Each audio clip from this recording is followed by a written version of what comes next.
I took off at half throttle into the wind.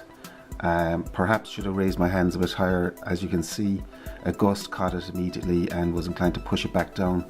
The self-correction stabilizing system worked perfectly and leveled it out again. And it's easy to be fooled by the stabilization system doing everything for you, but in fact strong gusts can throw the plane around the place a lot. And there's also a big difference between flying into the wind and having it behind you. The plane will fly a lot faster when the wind is behind. After another crash, we go for take 3. Getting more comfortable with it in the strong wind, even though you can see clearly how much the plane is getting thrown around the place.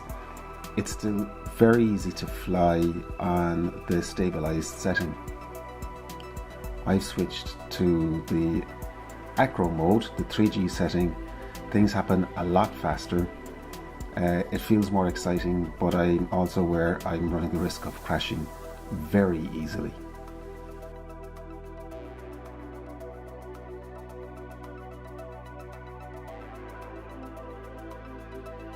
She very easily does loops, inverted flying. This isn't the day to do it though. In these winds, you lose control very, very quickly.